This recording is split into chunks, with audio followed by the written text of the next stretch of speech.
రాష్ట్రంలో ఏం జరుగుతుంది, పరిపాలన ఏంది అనేది రోజు రోజుకు తేలిపోతుంది ప్రజలకు. ఒకవైపు యూరియా కూడా ఇవ్వలేని దుస్థితిలో పడిపోయింది ఈ ప్రభుత్వం. సరే, మేము గత 10 ఏళ్ళు ఇచ్చిన కరెంట్ ఇవ్వలేకపోయినారు, సాగునీళ్ళు ఇవ్వలేకపోయినారు, తాగునీళ్ళు ఇవ్వలేకపోయినారు. రైతులు వాళ్ళ కష్టం చేసుకొని వాళ్ళు డబ్బులు పెట్టి కొంటామంటే కూడా యూరియాను కూడా కనీసం సప్లై చేయలేని ఒక దరిద్ర ప్రభుత్వం ఇవాళ తెలంగాణలో మనం చూస్తున్నాం. 2 సంవత్సరాలుగా ఇచ్చిన హామీ ఒక్కటి మొదలు పెట్టకపోగా రకరకాల సమస్యలను సృష్టించి ప్రజలను ఇబ్బందుల పాలు చేస్తూ డైవర్షన్ పాలిటిక్స్ చేస్తూ ప్రభుత్వం పబ్బం గడుపుకుంటుంది. చాలా చెప్పాను. కరెంటు మీద కమిషన్ అయిపోయింది, కాలుష్యం మీద కమిషన్ ఒడిచిపోయింది, అదేంది ట్యాపింగ్ కేసు కథం అయిపోయింది, చెప్పింది ప్రతిదీ అబద్ధం అని చెప్పి తేలిపోయింది. ఇక ఈ formula, A formula, B formula, C formula అని ఒకటి పనికి మాలిన ఫార్ములాని పట్టుకొని కూర్చున్నారు. దాంట్లో ఏమీ లేదు. వాస్తవానికి ఈ ఫార్ములాలో పెట్టాల్సి వస్తే రేవంత్ రెడ్డి మీదనే కేసు పెట్టాల్సి ఉంటుంది. ఎందుకంటే సక్సెసివ్ ప్రభుత్వంగా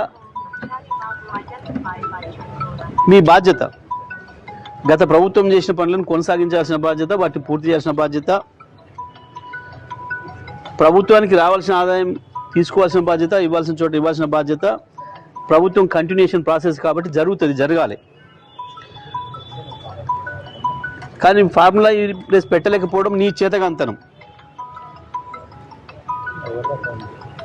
నీకు జ్ఞానం లేకపోవడం, దానివల్ల రాష్ట్రానికి ఎంత ఉపయోగం అవుతుందో తెలియలేకపోవడం. నీకున్న జ్ఞానం పరిమితమైంది, తెలుసుకునే అలవాటు కూడా లేదు, ఇంకో నుంచి నేర్చుకునే అలవాటు కూడా లేదు. పైగా దాని మీద నేను ఎందుకు కేసు పెడతా అని, కేసు నీ మీదనే పెడతాం, నీ మీదనే అవుతుంది.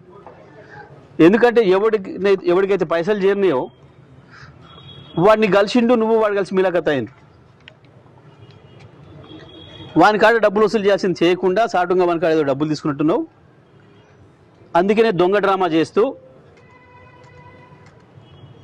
ఇయ్యాలేందో సేపు ఒక లీక్ ఇచ్చి ఎప్పుడో ఇచ్చింది నివేదిక విలకాన్నే ఉంది అది.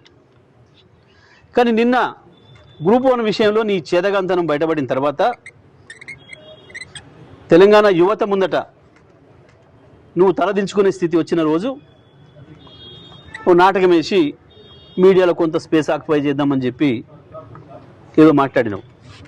కానీ ఇది లొట్ట పీస్ కేసు అనే సంగతి కేటీఆర్ గారు ఆనాడే చెప్పిండు, ప్రజలందరికీ కూడా తెలుసు. ఇటుతో ఏమీ కాదనే సంగతి అందరికి కూడా తెలుసు. నిజంగా కేసు పెట్టాల్సి వస్తే నిన్ను 100 సార్లు జైలు వేయాల్సిన పరిస్థితి వచ్చింది ఈ 2 ఏళ్ల పరిపాలనలో ఉండేది. నువ్వు చేసిన దుర్మార్గాలకి, నువ్వు చేస్తున్న మోసాలకి, ప్రజలకి ఇచ్చిన హామీ ఒకటి నెరవేర్చకపోగా ఈ రకంగా నేనేదో మీడియాలో స్పేస్ ఆక్యుపై చేస్తేమేమో తిట్టో భయపెట్టించో లేదా నీ తాబేదారులతోనే కానీ ప్రజల మైండ్లలో స్పేస్ ఆక్యుపై చేయలేవు. రైతులు ఎట్లా శాపనార్థాలు పెడుతురో చూస్తున్నాం, మహిళలు ఎట్లా శాపనార్థాలు పెడుతురో చూస్తున్నాం, యువత ఎంత కోపంగా ఉందో చూస్తున్నాం. నువ్వు నీ చేత చంపబడ్డ విద్యార్థులు 100 మంది పైగా ఇప్పటివరకు నువ్వు పెట్టిన విషాహారం వల్ల చచ్చిపోయిన విద్యార్థులు, వాళ్ళ ఆత్మలు కూడా నీ చుట్టే తిరుగుతుంటాయి. ఒక్కటి కూడా తప్పుకోలేవు నువ్వు చేసే పాపాల నుంచి. ఇవాళ ఏదో గిది దీంతో ఒక పూట గడుపుకుంటా అని అనుకుంటున్నామేమో. ఈ పూట గడుపుకోవడాలు ఆ నిమిషానికి ఎలా తీసుకోవడాలు కాదు. ప్రభుత్వం అంటే ప్రభుత్వం ప్రజలకు జవాబుదారీగా పనిచేయాల్సిన అవసరం ఉంది. ఇక నువ్వు కేసీఆర్ని తిట్టడం, కేసులు పెడతానడం ఇవి ఒడిచిపోయినాయి. ఇక బంద్ చేసుకో. ఇవి ఈ చిల్లర టాక్టిక్స్తో నువ్వు ప్రజల్ని ఏమర్చలేవు. కొత్తది ఏదైనా వెతుక్కో. రేవంత్ రెడ్డి ఈ ఫార్ములాలు ఏ ఫార్ములాలు అన్ని ఫార్ములాలు ఒడిచిపోయినాయి. నీ ఫార్ములానే పనికిమాలింది అని అర్థమైపోయింది ప్రజలకి. నీ డైవర్షన్ ఫార్ములానే ఒక ఫాల్స్ అనే విషయం ప్రజలకు అర్థమైపోయింది. ఇక నువ్వు ఇప్పటికి ప్రజల్ని మోసం చేస్తా అనుకుంటే నీ తెలివి తక్కువతనం, ఈ పనికిమాలి అన్నీ కూడా ఉంటాయి. రైతులు యూరియా కొరకు అవతల పడిగాపులు కాస్తున్నారు. వాళ్ళ శాపనార్థాలు కూడా ఏడికి పోవు, గుర్తుపెట్టుకో. ఇవి కొత్తగా ఇయ్యాలేందో నువ్వు చెప్పలే, దీంతోనేమో అయ్యేదేం లేదు. ఒక పూట మీడియాలో ఉండొచ్చు, కానీ నువ్వు శాశ్వతంగా తెలంగాణ ప్రజల దృష్టిలో మాత్రం ద్రోహిగానే మిగిలిపోతా ఉందలేం సందేహం లేదు. బహుశా నీకు ఎక్కువ కాలం కూడా లేనట్టుంది, సమయం కూడా దగ్గర పడ్డట్టుంది. ఎందుకంటే నువ్వు చేస్తున్న పనితోని మూడి మందం బహిరంగానే బయట పెట్టుకున్నావు సిబిఐకి ఇవ్వడంతో.